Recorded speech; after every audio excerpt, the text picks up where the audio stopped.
Olá, o Poder 360 está de volta com a live de cobertura das eleições de 2022. Neste momento, 85,5% das urnas já estão apuradas, o ex-presidente Lula tem 46,6% dos votos e Jair Bolsonaro 44,7%.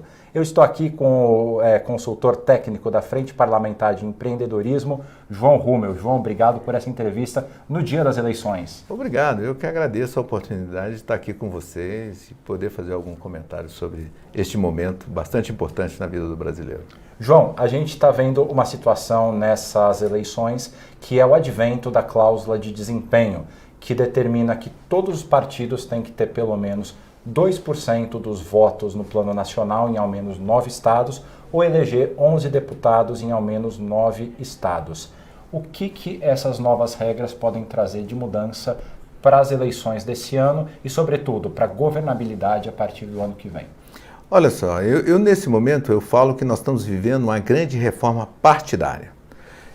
A nova regra hoje, onde nós aumentamos a cláusula de barreira para 2% dos votos em 9 estados, e onde a gente tem que ter 11 deputados federais para continuar a receber os recursos públicos, ter horário de televisão, todas essas benesses que tem para se ter um partido político, ela vai estar difícil. Mas para alcançar isso, está mais difícil ainda a forma que foi feito as eleições, sem coligação.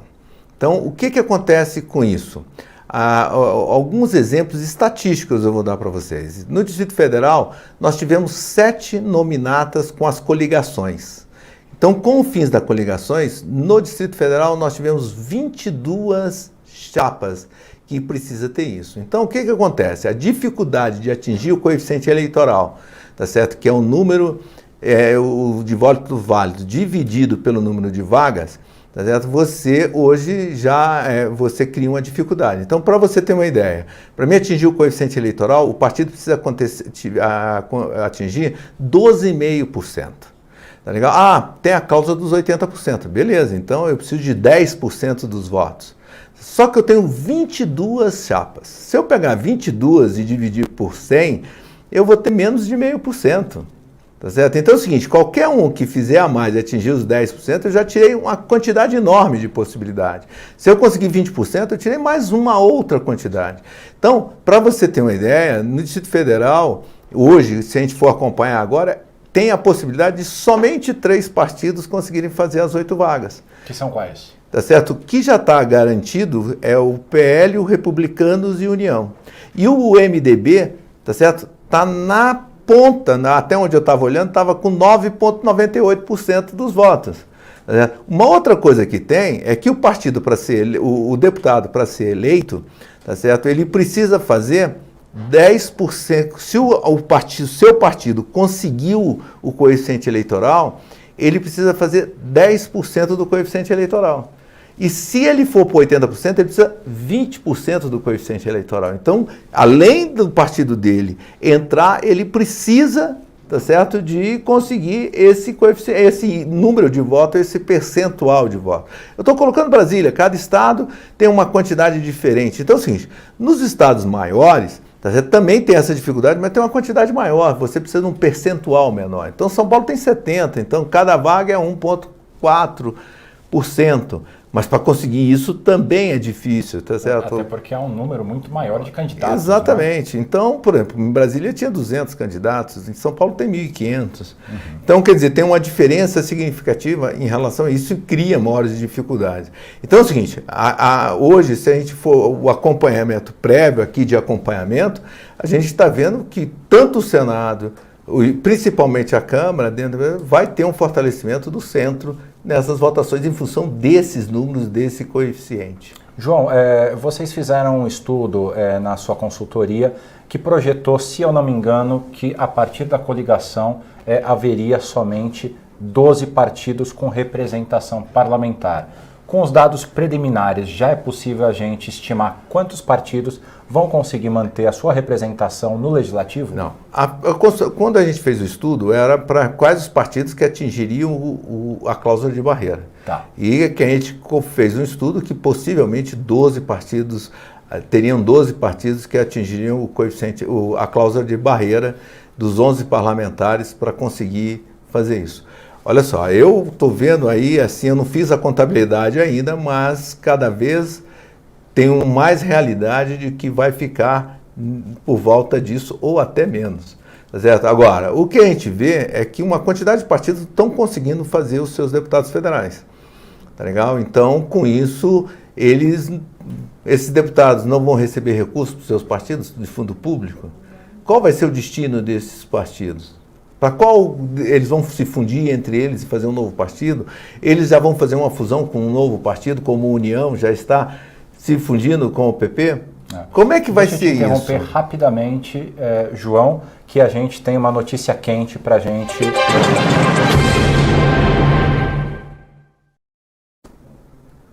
No estado de São Paulo terá segundo turno. Ele será disputado pelo candidato Tarcísio de Freitas, apoiado pelo presidente Jair Bolsonaro e pelo petista Fernando Haddad. Esse resultado acaba com uma hegemonia de 28 anos do PSDB à frente do maior estado do país. Desde 1994, os tucanos venceram todas as campanhas até 2018. Em 2022, o PSDB perde aquele que era o seu maior estado, a sua maior representação.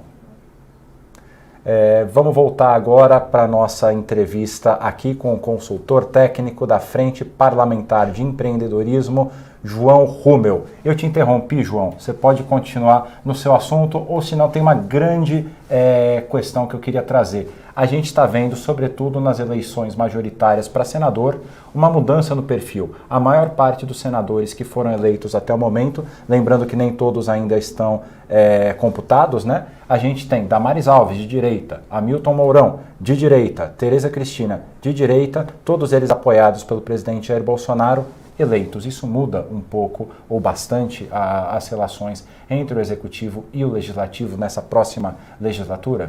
Eu acredito que sim, porque o grande problema do Bolsonaro hoje era o Senado. Tá certo? Então, o que a gente está vendo é que os partidos hoje ligados ao Bolsonaro, a sua representatividade tende a crescer dentro do Senado.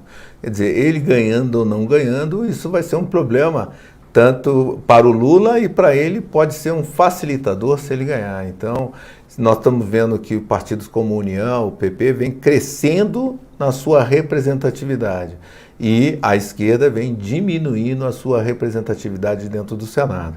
Então, quer dizer, isso vai, em termos de governabilidade, dentro de negociação dentro do Senado, para o Bolsonaro existe uma tendência de maior governabilidade. Para o Lula, mais um desafio gigantesco para tornar isso. Tá certo? Eu acredito que isso é uma negociação que vai ser difícil, mais difícil dentro do Senado, para construir uma negociação maior.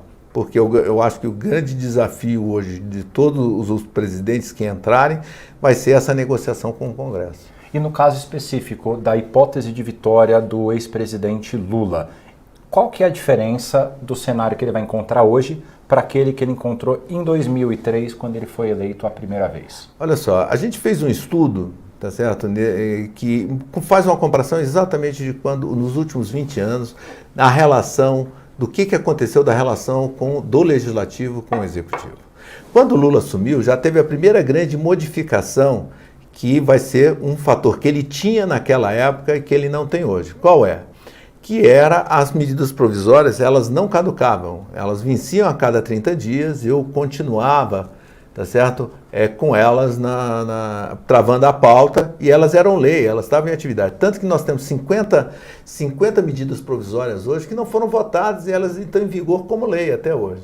Tá certo? Então, naquele momento, criou-se o potencial de que ela, com 120 dias, ela não fosse votada, ela caducava, parava de virar lei e voltava à norma antiga. Então, com isso, começou a empoderar o Congresso Nacional.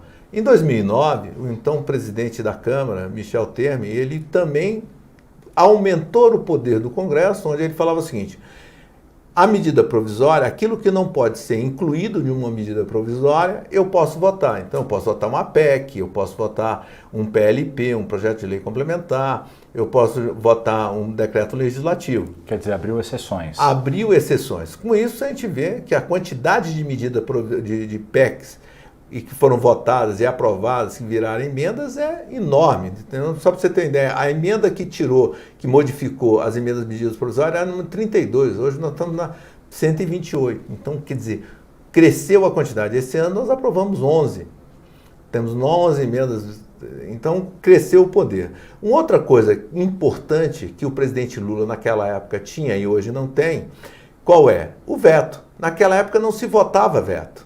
Tá certo? O presidente aprovava o projeto de lei, ao acrescentava alguma coisa na medida provisória, ele vetava, e esse veto não era votado. Hoje ele é obrigado a votar, senão eu não voto nada orçamentário. Então, se cai muito veto, então, porque foi o Congresso que votou, eu derrubo uma opinião do Congresso, o Congresso tem a possibilidade e o direito de derrubar esse veto do presidente, coisa que antigamente ele colocava, não pode votar que eu veto e acabou, não bota para se votar. Hoje tem que votar. E o terceiro ponto, que é muito importante, é a questão orçamentária. Naquela época, qualquer emenda, qualquer recurso que eu precisava mandar para minhas bases, que eu precisava encaminhar os recursos para o Estado, eu era obrigado a ir no Executivo. Eu era obrigado a ir no ministro, eu era obrigado a ir na Casa Civil, eu tinha que conversar com o presidente, eu tinha que negociar, eu tinha que solicitar, eu tinha que pedir, eu tinha que implorar esse processo. Hoje mudou bastante, porque o Congresso tem a dotação orçamentária que é o RP9, então ele negocia, encaminha para o Executivo, e o Executivo tem que aplicar aquele recurso para o parlamentar. Eu não preciso mais, eu tenho que ir lá no Ministério para quê? Para cobrar aquilo que foi indicado para ele ser aplicado, empenhado, pago. Então, quer dizer, até mesmo hoje, um parlamentar, para ser ministro, ele pensa duas vezes. Porque eu vou ser só botar a minha assinatura no convênio, quer dizer, eu vou ser responsável por aquilo que eu fui indicado a fazer. O poder discricionário de mandar para A, B, atender o deputado A, B, o partido A, B, não é mais meu, é do Congresso. Eu tenho alguma coisa? Posso até ter, mas a maior parte eu já sou atendido lá dentro. Então é o seguinte, esses 3 pontos, e até mesmo os ministérios, vai ter uma dificuldade do que negociar. O que eu vou dar? Tá certo? Ó, eu quero discutir essa pauta. Como é que eu vou pedir que é aquilo? Como é que eu vou negociar? Como é que eu vou pressionar? Como é que eu vou fazer um acordo nisso? Tá certo? E hoje, o que a gente vê, naquela época, ele tinha uma quantidade de voto forte. Hoje, a gente está vendo que a possibilidade do segundo turno muito apertado e com a sociedade dividida. Tá certo? Então, eu acho que quando eu tirei esses 3 pontos, 4 pontos que eu coloquei para vocês, tá certo? O que acontece? A negociação hoje, eu acredito que ela pende muito mais de poder de cobrar o legislativo do que o executivo. Por quê? Eu tenho uma pauta. Eu posso colocar a pauta que eu quero, tá certo? O presidente quer a pauta trabalhista, eu posso colocar uma pauta social. O presidente quer a reforma tributária, tá certo? Eu posso botar uma privatização. Quer dizer, isso daí pode acelerar indiretamente o processo de semipresidencialismo que já vinha sendo discutido no Congresso, não é? Eu acredito que o Lira, hoje, ele criou uma comissão para discutir o semipresidencialismo e eu acho que essa é uma discussão que agora ela tem que ter com a sociedade, realmente, porque quando a gente mostra que esses poderes de se colocar na mesa, ele está sendo transferido para o Congresso e não para o presidencialismo, fica uma Constituição, a gente tem um comando de ser presidencialista, mas as ações de empoderamento estão no Legislativo. Certo? Como é que isso vai dar? Como é que vai ser esse equilíbrio dentro dessas forças para a governabilidade? Então é o seguinte, uma outra coisa que eu coloco aqui, que seria interessante, eu acho que esse assunto tem que ser colocado de uma forma rápida, nós estamos diminuindo a quantidade de partidos e empoderando alguns partidos. Tá certo? Com esse empoderamento dos partidos, qual é a agenda desses partidos? Tudo bem, o Lula colocou o seu programa de trabalho. Qual é o programa de trabalho desses partidos? Principalmente que agora a gente tem uma modificação que o mandato são dos partidos. Antigamente, se eu atingisse o coeficiente eleitoral, o mandato era meu, agora o mandato é do partido. Né? Então, qual é a linha, as ações do plano de economia, na parte econômica, tributária, social, que cada partido vai ter? Deixa eu te interromper rapidamente, que a gente tem mais uma notícia quente agora também.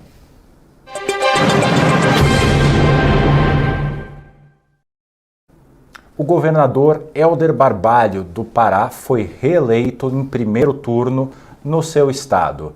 Ele venceu as eleições com ampla diferença para o segundo colocado, e o Clécio Luiz, no Amapá, também venceu as eleições, ou seja, ele teve 53,35% dos votos. A gente está vendo agora, João, já chegando a maior parte dos resultados. As urnas já foram apuradas 92,1% de todas as urnas no Brasil. Lula tem 47,34% dos votos válidos e Bolsonaro tem 44,13% dos votos válidos. João, a gente está chegando aqui no fim da nossa entrevista. Como que você antevê a relação executivo, legislativo e judiciário nos próximos 4 anos?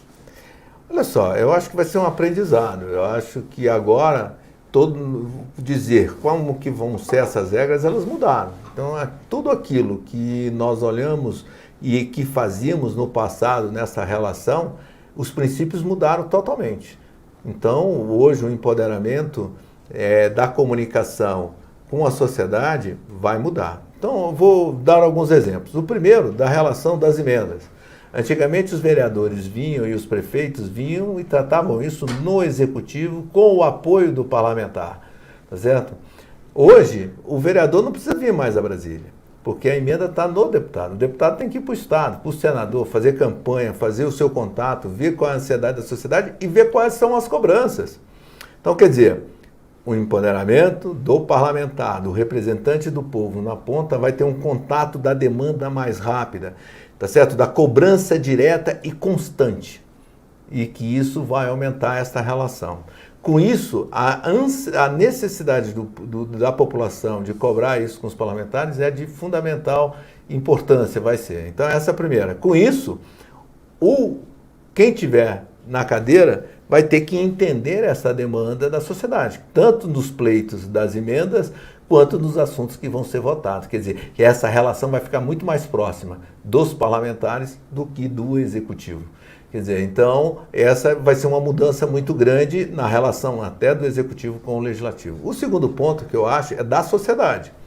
A sociedade agora, antigamente, quem determinava os princípios eram os técnicos do governo, o princípio, eles os caras que propunham as leis. E essa é uma modificação que nós vamos ter muito grande, que é o seguinte: o executivo vai ter que sair e ir no legislativo, tanto para pedir verba para o seu ministério, tanto para os seus programas dentro das emendas que são do RP9, como os seus pleitos. Então é o seguinte: se eu colocar hoje um parlamentar, colocar um projeto de lei que ele modifica as ideias que estão dentro do legislativo, tá? O executivo vai ter que sair do seu lugar de comodidade e ir negociar com a sociedade dentro do Congresso. E que isso vai levar também à necessidade da sociedade se organizar melhor, se aproximar dos parlamentares para poder dar a sua opinião e o impacto daquela legislação. Então, quer dizer, em termos de conceito de democracia, de participação, de maior clareza das decisões, eu acredito que nós estamos fazendo um processo de evolução e que isso vai ter que se consolidar e melhorar a cada dia. Como que vai ser essa relação? E esses acontecimentos a gente só vai aprender no dia a dia dentro dessa grande modificação que vai ter agora. João, em nome do Jornal Digital Poder 360, eu queria te agradecer por essa entrevista no dia das eleições. Muito obrigado, eu que agradeço e vamos acompanhando aí o que vai dar nessas eleições. E eu acho que o Brasil tem tudo para crescer e nós fortalecemos as instituições e esse debate democrático. Muito obrigado. O Poder 360 vai fazer agora um breve intervalo e logo mais a gente está de volta com a cobertura das eleições de 2022.